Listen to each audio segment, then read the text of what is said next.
खुलुमबाय जय बर' हारिनि दिनै नोंथांमोननि गेजेराव आसाम बाजेटनि सायाव मोनसे भिडिअ लाना फैदों आङो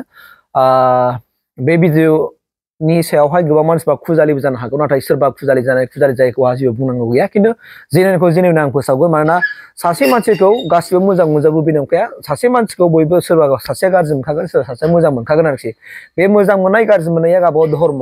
गाव मा मोनदाङो गाव मा सानो बे गावनि बिबेक गावनि सान्थिजों गावसो गावखौ फोरमायगोन आरोखि ना खिन्थु आरो जिबनाव जेरै सासे मानसिनि बे आसियानो जुदि समान नङाब्ला नोंखौ सोर साबसेया मोजां मोनजोबनो नोंखौ सोर साबसेया गाज्रि मोनजोबनो दा नोंहा नोंनि फकासआ नों थांबाय थाबानो जाबाय दा नोंथांमोननि गेजेराव दिनै स्पष्ट खिथालांबाय थानोसै बे आसाम बाजेटआव 2025 आरो 26नि थाखाय जे आसाम गभर्नमेन्टआ बिटिसिनि थाखाय मा बाजेट हरदों आं बेखौ नोंथांमोननि गेजेराव आपडेट होनो नागिरदों आरो आं दाहाय आं स्क्रिनाव होनो नागिरगोन गोबां मानसिफ्रानो फ्राय ससियेल मिडिया नालाय दा फेसबुकफ्राव इउटुबफ्राव दा माने मिडियाव नुखाजोब्बाय आरो ना बेसेबां बाजेट फोसावदों मा आयदायावहाय बेसेबां बाजेट हरदों बेखौ नोंथांमोना फ्राय नुखाजोब्बाय थेवब्लाबो आंनिफ्राय जा आंनि मोन्दांथिफोरखौ नोंथांमोननो शेयार खालामनायदों आरोखि फार्स्टआवनो दङ जाहैबाय मा आं नोंथांमोननो होनायदों कि 4160 crore बे बाजेटखौ माने बिटिआर गभर्नमेन्ट थाखाय हरबाय आरो फाइनान्सियेल इयारा जाहैबाय मा 2025 आरो 26नि थाखाय मानि थाखाय for the development of welfare माने डेभलपमेन्टनि थाखाय आरोखि माने बिटिसि आवहाय माने गोबां माने बिथिङावहाय माने जौगाहोनांगौनि खाथिरावहाय गासै 4160 crore बे फैसाखौ हरनाय जाबाय आरोखि अनलि फर बाहाय मेनसन खालामखादों आरोना बड'लेण्ड वेलफेयार डेभलपमेन्टनि थाखायल' मिथिबायना दस्रा बिथिङाव नङा आरोखि दा बे आयदायाव जों गोबां माखासे खामानि मावनो हागोन जायफोरखौ दिनैसिमबो माने पेन्डिं दङ माने मावजोबनोथ' हायाना दा गतिके बेजों माने बिथांमोना स्टेप बाय स्टेप बे फाइनान्सियेल इयार बोसोरनैयावहाय बिथांमोना मावगोन आरोखि आरो बेखौ मावनो थाखाय दिनै आसाम गभर्नमेन्टआ मा खालामबाय बे बाजेटखौ हरनाय जाबाय बे मोनसे खम बाजेट नङा बेयो मिथिबायना बे बाजेटआ सामान्य मोनसे खम बाजेट नङा आरोखि दा बे बाजेटनि गेजेरजोंनो दिनै बिटिआर गभर्नमेन्टआ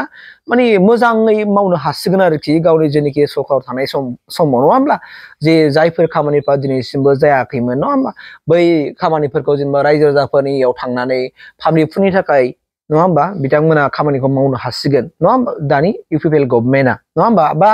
नेक्स्टआव जाय गभर्नमेन्ट फैयो नङा होमबा बिनि गेजेराव थांखाबाय नालाय मानोना 25-26 होखाबाय नालाय 25 आरो 26 फाइनान्सियेल इयारनि थाखाय बेखौ फोसावबाय आरो बेसेबां होनना बुंदों आं दहायनो 4160 crore मानि थाखाय फर द बड'लेण्ड वेलफेयार डेभलपमेन्टनि थाखाय अके बे मोनसे थांबाय आरो नैथियाव दङ जोंहा मा होनना बुंदों 1153 crore बेबो मानि थाखाय फैदोंनो फर द मा होनना बुंदों इनफ्रास्ट्राक्चार developments and the implementations of Bodo peace accord जे मा 1143 crore जाहैबाय मा बिटिआर हालामाव बिटिआर हालामाव इनफ्रास्ट्राक्चारखौहाय माने जौगाखां खालामनो थाखाय बेजों लोगोसे 2020 नि 27 जानुवारियाव बिटिआर मोनसे एकर्ड जादोंमोन बे एकर्डखौहाय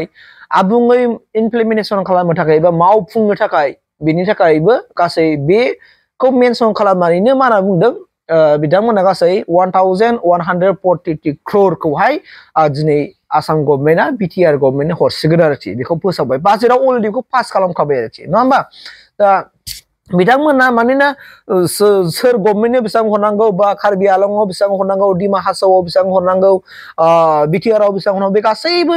माने माबाखौहाय बिथांमोना नोजोर बोनानै दिनै बेफोरबायदि बाजेटखौ बोसोराव माने खालामो आरोखि दा गतिके दा फाइनान्सियेल इयार हाबबाय नालाय ओंखायनो बेवहायनो बिथांमोना गासैखौबो नोजोर बोनानै खालामबाय आरो खारन नोंथांमोना बयबो मिथिगौ जे बिटिआर हालामाव माखासे इनफ्रास्ट्राक्चारफ्रा दिनैसिमबो नांगौखिनि जाजोबाखै फ्राय जादोंब्लाबो 40% जादोंब्लाबो 60%आ दिनैसिमबो दंबावो थांनाय गोलाव सम 17 बोसोराव नर्थ दाउट हाग्रामा महिलायाबो मावजोबनो हाखाया बोरै हानो नङा होमबा नै मावगोन नै गाज्रि जागोन नै मावगोन नै गाज्रि जागोन नै मावगोन नै गाज्रि जागोन बे आरोना इभेन दा जेनेबा बिटिआर गभर्नमेन्ट दङ इउपिपिएल गभर्नमेन्ट जागासिनो दङ प्रमद बर' दैदेननाय गभर्नमेन्टआ सालायगासिनो दं बिथांमोनाबो हाजोबखाया बा आं सिफ जाहैयोब्लाबो आंबो हाजोबा दिनै नोंथांमोना सिफ जाहैब्लाबो नोंथांमोना मालाबा मावफुंजोबनो हाजोबखाया बे आरो बाथ्रा खिन्थु जों ओंखायनो बांद्राय जों गावखौ दुग्गानाबो लानो नाङा आरोखि बे मोनसे जाहैबाय मा आं होनखादों नङा होमबा जे बिटिआर हालामाव इनफ्रास्ट्राक्चारखौहाय जेखिनि गोबां दालां लुनांगौनो स्कुल लुनांगौनो लामा माने लुनांगौनो माने गोबांथार बुस्थु लुनांगौ दङ ना दा बेखौ लुफुंनो थाखाय दिनै 1143 crore माबाया हरबाय आरोखि आसाम गभर्नमेन्टआ जोंनि बिटिआर आवहाय ओमफ्राय लोगोसेयैनो बै बिटिआर एकर्डखौ जे मावफुंनांगौबा माखासे रांनि गोनांथि जायो नालाय जेरै गोबां गामि सोसननांगौ दङ दा दिनैसिमबो सोसननो हायाखै नङा होमबा गोबां माखासे माने इन्डास्ट्रिफोर गायसननांगौ दंमोन गैया एलपि स्कुलनिफ्राय लानानै M E school high school college लेभेलसिम दिनैसिमबो माबा खालामनांगौ दङमोन प्रभिन्सियेलाइज खालामनांगौ दंमोन दिनैसिमबो प्रभिन्सियेलाइज खालामनो हायाखै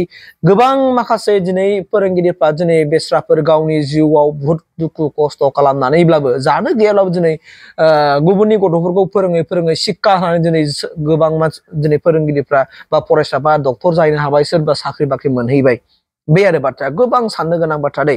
दिनै आं जाय स्कुलाव फरायनानै फैदों माने हाई स्कुल माजलिपारा हाई स्कुल दतमायाव आन्दार दं बे स्कुलाबो दिनैसिमबो प्रभिन्सियेलाइज जायाखै बियो हाई स्कुल नाथाय दुखुनांथाव खस्थ दिनै बिथांमोन फोरोंगिरि सारमोना जेरैबायदि नखर संसार खुंदों बिनिफ्राय आं दा साबसिन नखर संसार खुंनो हानाय जाबाय मानोना आंबो दा दुखु मोनो बे सारमोननि थाखाय दिनै बिथांमोना रिटायार जानायनि सम फैबाय दा बिथांमोननि गतिके माखासे माबाखौ बेस होनानै बिनिखायनो आं बेनि थ्रुयैनो खावलायदेरगोन प्रणब बर' सारखौ थाबैनो जेनेखि एलपि स्कुलनिफ्राय लानानै हाई स्कुल कलेज लेभेलसिम जायफोरनाखि स्कुलफ्रा दिनै प्रभिन्सियेलाइज जायाखै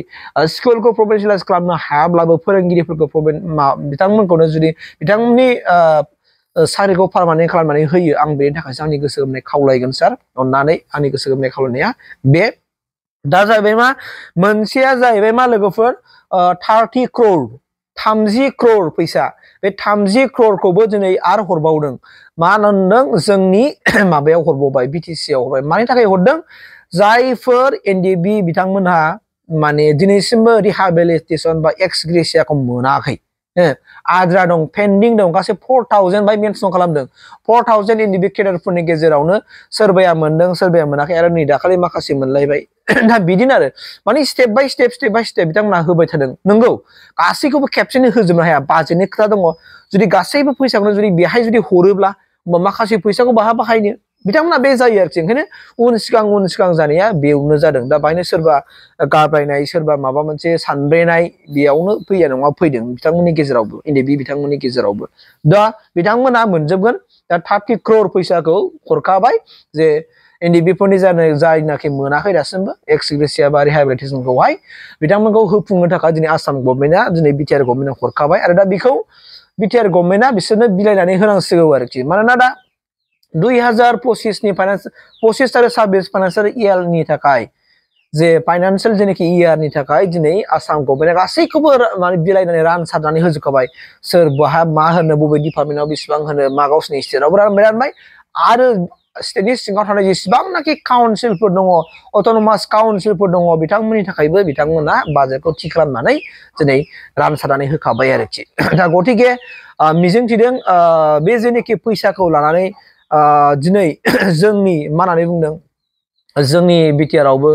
नांगौ रोखोमनि माखासे जौगानायखौ लाबोनो हागोन प्रमद बर' दैदेननाय इउपिपिएल गभर्नमेन्टआबो नांगौ रोखोमै जोंनि बे बिटिआर हालामावहाय रायजो राजाफोरजों माने खाथि सोमोन्दो लाखिनानै जाय बुस्थुखौ माने बांसिन इम्पर्टेन्ट बुस्थु जायखौ माने फार्स्ट प्रेफारेन्सआ दंगोरो जायखौ जों मावग्रोथारनांगौ जाना फैयो बेफोरखौ माने स्टेप बाय स्टेप मावलांनानै माब्रैबा जोंनि बिटिआर हालामखौबो मोनसे गोजोन सान्थि आरो जौगाखां मोनसे ओनसोल खालामनो हायो आं बेखिनि मिजिं थिनानै नोंथांमोननि गेजेराव जे आसाम गभर्नमेन्टआ जे बिटिआरनि थाखाय मा बाजेटफोर हरखो मा बेखौनो नोंथांमोननि गेजेराव फोरमायनानै आंनि सेकेन्डआवनो भिडिअखौ फोजोबनाय जाबाय लोगोफोर थेंक इउ